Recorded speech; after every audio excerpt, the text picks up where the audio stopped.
On our morning show today from WRCO, Tony Burke is in the studio to join us about a great thing that's happening right now in the community. Tony, first of all, good morning to you. How you doing? I'm good. Thanks for having me in. No problem. So you're in here representing Towne Taxi. Tell us how that came to be. So back the beginning of October, my wife and I probably goes back more like to a year. I was a driver for the other taxi company in town, and I really fell in love with it. I had been a stay-at-home dad for about 10 years because we have two kids with disability, and being home, you get them to school and things. And but they're older now, and they don't need dad quite as much. So I took this job driving to get out of the house and, during the day when I didn't need to be doing dad things quite as much. And I really fell in love with the people we drive around, the customers we have. I guess one of the very first people that got to me was a lady that she's living at Schmidt-Woodland Hills, and her husband is living at Pine Valley Manor. I can't speak to the circumstances, but either she's too healthy to live there, he's not, vice versa, but they have to live in two different homes. He's 100 and she was 93 or 94 at the time. And every single day, like clockwork, this lady would do her hair, get her makeup on and put her lipstick on, and she would call taxi. And she would take taxi from Schmidt-Woodland Hills down here to Pine Valley to have lunch and spend a few hours with her husband. And then 3 o'clock, 4 o'clock in the afternoon, she'd call a taxi, and she'd take a taxi back across town and go back home because they couldn't be in the same place. First of all, I was like, why can't we figure out a way for them to be in the same home? But regardless of that, I'm like, this is so sweet. And those are the kind of people that we have on a daily basis that rely on a taxi service to do those kinds of things when they find themselves in a situation that they don't know how to handle. But it meant a lot to her to have a service where she could go be with her husband every day, just for a few hours to have lunch and visit him. I still use it against my wife. I tell her now when I'm 100 years old and I'm in a nursing home somewhere, you better be calling a taxi. Call a taxi and come visit me. Yeah.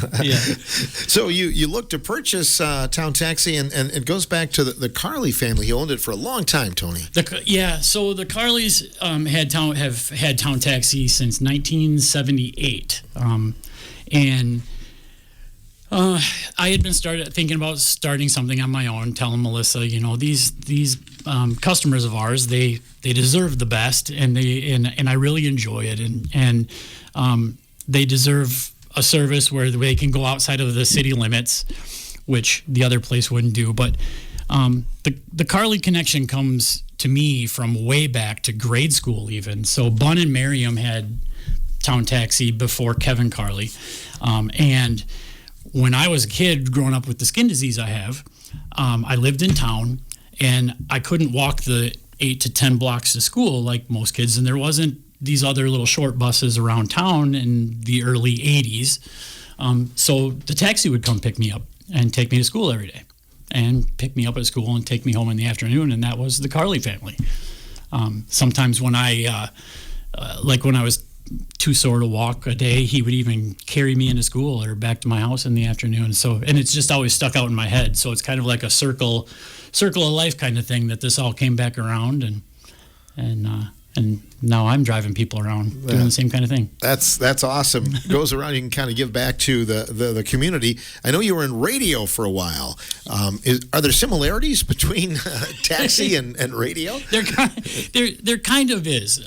Just because, especially doing it the way I do it, because I don't have any dispatchers at the moment. The plan eventually would be for Melissa to be able to have an office and schedule all my rides for me. But right now I'm answering the phone in the car and doing my own stuff. And I remember I was in radio, and this has been, back a long time ago, back when this guy named Adam Hess was even on the radio in Madison, I believe, at the time.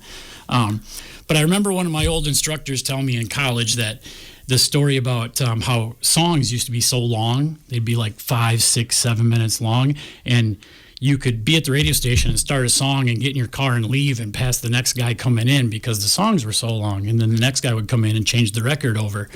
And I just always think about timing and how much you can accomplish in the span of a sorry, that's my dispatch system. Speaking of rides, but how much you can accomplish in a short amount of time, and in a city like Richland Center where everything is about 5 miles from everything, it's amazing how many rides you can accomplish, and you think in your head, I'm going to do this and this and this and this and this in a 5-minute span. I'm going to pick this person up and I'm going to go here and drop them off while I get this one. And it's just it kind of takes me back to the same thing when I would start a song on the radio and they'd be 3.5, 4 minutes long, and you can accomplish a lot in that amount of time. So when you're trying to run the whole business from the car, it's kind of the same deal. Yeah, it's interesting. Yeah, you kind of have that clock in your head. Yeah, you have a mental clock. When you know the some song's things never go away. It's going to end. Mr. Beep Beep, what is that about? The story I told you already about the lady taking the taxi back and forth across town was one of the first ones I decided to share on Facebook. And obviously, before I had Towne Taxi, it was just my personal page, and I would put beep beep at the top of my Facebook post, just simply to let people know that this was a work post. This had something to do with my taxi driving instead of my personal life. And at some point, somebody called me Mr. Beep Beep, and I wasn't necessarily very fond of it, but it worked. And then I had ran my selfie picture through a cartoon filter and put a picture on as my profile picture. And then I'm sure you know Travis Walter. Uh-huh. Travis had a T-shirt made of the Mr. Beep Beep shirt, and it just has always stuck. So now my wife is Mrs. Beep, and the 9-year-old is Princess Beep, and it just. So you stay pretty busy. Approximately how many people ride, or how many rides do you give a day? Well, in the city in general, I mean, you see these vans on the road. You see the white vans, and you think it's great. We have a taxi service, but I never realized until I started driving exactly how many people use it. I would say on an average weekday, Monday through Friday, there's 80 to 120, depending on weather and time of year, rides given every day in Richland Center. Whether it be medical appointments or, obviously Walmart's a popular destination because people have to do their grocery shopping and things. But I never would have guessed that there was that many people using public transportation in our little town. And I think a lot of people around feel that way too. When I tell them those kinds of numbers, they're like, really? There's that many? And there really is. I mean, you think of the Schmidt-Woodland Hills and the Pine Valley and these places, and everybody that lives there they still need to go and take care of their daily life activity. So, is that 24/7, Tony? Or what are your hours? No, so our hours, we run Monday through Friday, like 6 a.m. to 6 p.m. for open calls, like to pick up the phone and call me and say I need a ride right now. Mm-hmm. I'll do just about anything if you pre-schedule. If you call me today and say I'm taking a trip over here on Saturday, and we'll do that. The other service runs until 10 o'clock at night, but it's not 24 hours a day. And then what about out-of-town service? Out-of-town service, so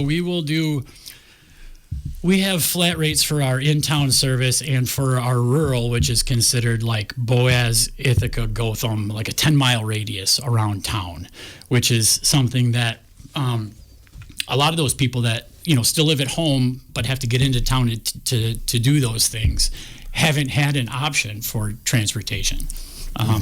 And that's where we come in, and we get a lot. We do a lot of business with Riverdale Healthcare out in Muscadet. They hire us to do their doctor's appointments to Madison and La Crosse, to Gunderson or UW, things like that. We'll take their patients into their doctor's appointments. So we have a flat rate for the small rural communities that kind of get overlooked. But there's not much we won't do if it's planned ahead, at least. So, good to know. I know you're here to talk about the Free Ride Fund. Can you tell us where the idea came from? Well, the Free Ride Fund was one of the things I realized was that of the people I've told you about, the 80 to 100-ish people that use the taxi services in town every day, a lot of them are for doctor's appointments, and a lot of them are paid for out of pocket. these people that live on fixed incomes, they live in the nursing homes or they live at home, but they live on their Social Security, and they're paying for they're paying for their transportation. They're counting their pennies. That's why like my in-town rides are $3 for a one-way trip, and a lot of people say, boy, that's all you charge. That that seems really cheap, and it is, but there's a reason for that. It's because these people really have to watch every penny. They're pinching every penny because they have to also buy their groceries and do all these things. And so when I saw them paying for medical trips, doctor's appointments, chiropractor, eye doctor, these kinds of things, and they're digging in their purse for every dollar they can find to do these things, I went home and I remember telling Melissa that I wanted to find out a way that we could offer free healthcare transportation for these people, and that's where the free ride fund comes in. It actually started with a relative of mine from Texas, of all places, that just said, here's a small donation, put this towards your startup business, because we were just getting started. We were trying to get the ball rolling, and I made a Facebook post about it, and it snowballed. I said how someone kindly donated $100, and we were going to put it towards giving away our Towne Taxi tickets, which we have punch cards that you can purchase, and they're, every punch is good for a ride. But they wanted me to give away some free runs, and it snowballed. And then we had some organizations around town that donated more money. Individuals just come up and say how much they like the service we're doing, and they've seen the need with their own two eyes, and so they have given us just free will donations. This was before Christmas, before the holidays it started, and then we decided we were just giving away free rides, free punch cards for any ride around, and we decided to switch that focus into healthcare transportation, so they can use the money, their own money out of their pocket, to pay for transportation to more enjoyable things like the lunches we talked about, or the hair appointments, or family gatherings in the summertime, that type of stuff. As far as the appointments are concerned and things like that, a lot of times maybe family members can't take them because it's during the day and work days. Yeah, and that's the thing. That's the thing. In this day and age, families are so busy. I mean, the number of students that we drive around too is gone up a lot, because families are so busy with multiple kids and multiple activities, extracurriculars, that it's not that they don't want to, they just don't have the time to take grandma or grandpa or their aunt or uncle or somebody to a doctor's appointment once a week, or once a month, or take them grocery shopping or do these things. And that's why they rely on a taxi service or public transportation to go accomplish those things. And so figuring out a way that they don't have to pay for their medical transportation, their local healthcare stuff, was important to me.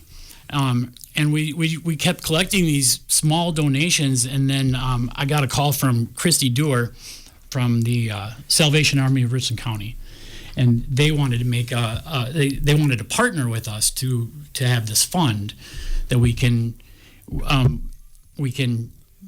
add to, and then all of our transportation to, say, the Richland Hospital or any of the chiropractors in town, any of their health care transportation, such as the chiropractor, the doctor, the eye doctors, is the stuff we want to take care of, so they can use their fixed incomes to do more enjoyable stuff.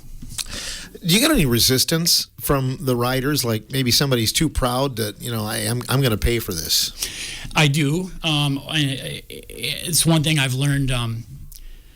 These people that are well into their 80s and 90s, they dig around for like a tip, like a $1 tip, or some of them are even like a 50-cent tip. And I learned you don't ever tell them no.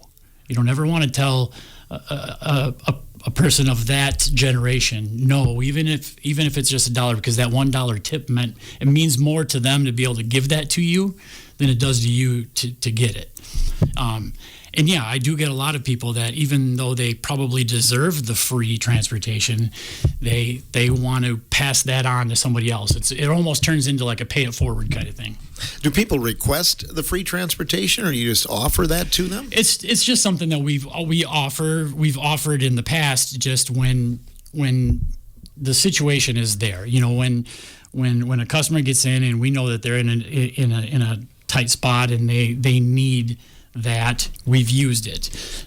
We can keep track of all of these rides in our dispatch system for organizations such as say the Lions Club, or somebody who wants to make a donation. We can show them exactly which customers they sponsored, I guess is a good way to put it, because we can track all the rides that went to the Richland Hospital or any of these places. We can sort those by their address and by the customer's name, and we can show them these are the people you helped and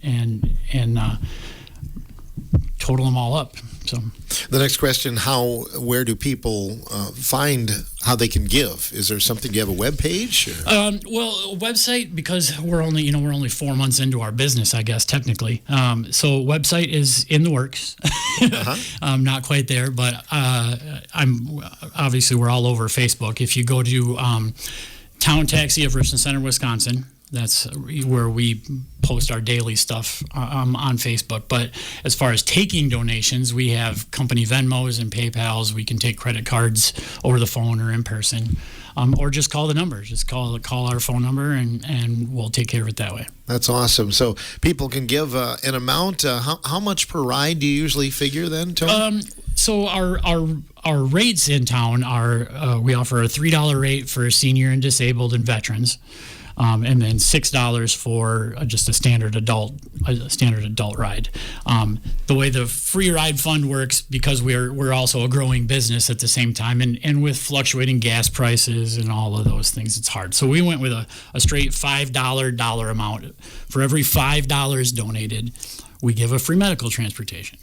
A one-way trip to one of these places or back, whichever is needed. But so for every $5, and at this point I don't have the total with me, but right around $3,000 worth of donations so far that we can, $5 at a time, started on March 1st, and tally these up. Our goal is to try and keep this up for a calendar year, and I think if we can do that for a calendar year, we'll be able to do it more and more and more. I think it's an awesome thing you're doing. I'm guessing it's rewarding to you. I mean, I'm thinking someday you can probably write a book on some of the conversations you've had with some of the writers, right? I could sit here for probably 2 hours and tell you some of the stories from these people. It's like a history lesson sometimes.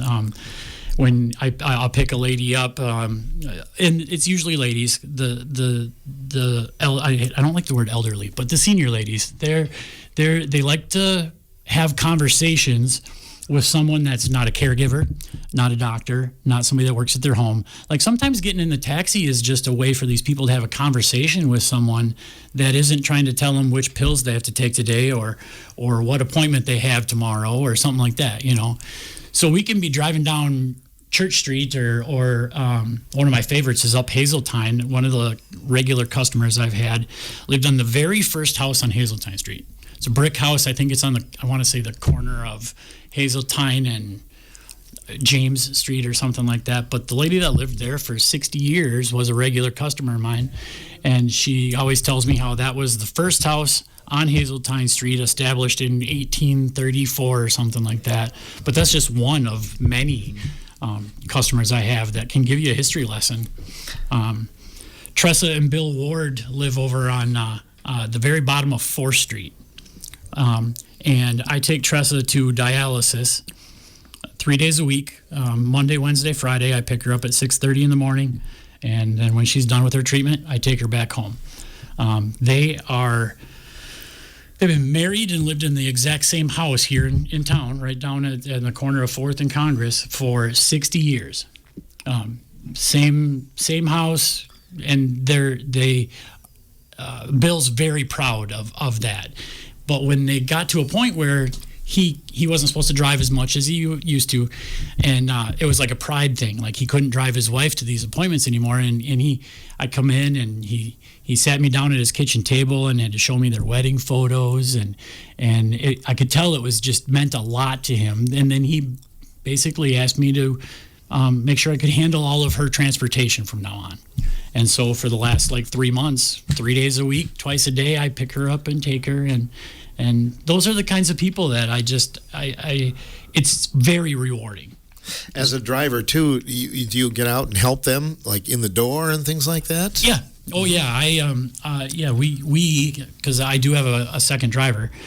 Kurt Bindle has been, he started at the beginning of this month. And but yeah, we get out and hold the door, open the door to the building when they get in. If they got groceries, we load them up. I don't want my customers to have to worry about anything. So many of them, they don't want to buy too much at the store because they're afraid of how they're going to get it into the car, get it into their house, and I just want to be able to help them with that. The reward for me is making their day a little easier. They don't want to be in these situations any more than anybody. I hear all the time, they wish they could do this on their own, or they wish they could do that on their own, and I don't want them to have to worry about that. I want to load their groceries. I want to get them in the house for them. Anything I can do to just make it just a little bit easier, that's the reward for me. It means way more than the $3 per ride or any amount of money. It's just helping these people that I like to say they've earned it. If you're well into your 80s or into your 90s, I mean, you've earned the right to not have to worry about these tiny little things. Let somebody else help you with it, and that's what I like doing. That is well said. If somebody is hearing this, Tony, and they're interested in the Free Ride Fund, they want some more information, can they call you? They can call us. You can call us anytime at 608-647-3114. You can find us on Facebook, Towne Taxi of Richland Center, Wisconsin. We're on there. And we have, I haven't been in there lately, but the girls at the Shopping News told me they were putting up a donation bin in there. And we're going to have a couple of those around town also. Nate's Pizza has offered to let us put one in down there, some other places. And we have some relationships building with other local organizations. One thing I can't forget, we are going to be having a food stand over the summer, a weekly or bi-weekly food stand. Craig and I haven't really worked out all the details, but with Richland Locker. So we've talked with them, and then some of the proceeds will go into our Free Ride Fund. They're going to provide some food, and we'll provide the manpower, and either like every Friday or every other Friday, we're going to do a food stand over the summer, and some of that will go to the Free Ride Fund too. And if you have a chance, then you can just stop by one of those places. Well, that's awesome. I think it's a good example of making our community better. We applaud you for doing this, man. Thanks. I'm trying. You bet. Anything else you'd like to add, Tony? If I sat here long enough, I could come up with a lot, but I think for now we're good. We'll have you back because I think there'd be some more interesting stories in the next few months, and I'd like to hear how it's going, how the Free Ride Fund is going. Gladly, I think you're going to get a good response on this. Yeah, we already have had a good response, and I think we'll be able to keep this going a lot longer than I even expected. So great. Thanks for coming in today. Thanks, Phil. Tony Burke joining us from Towne Taxi here on WRCO's Morning Show.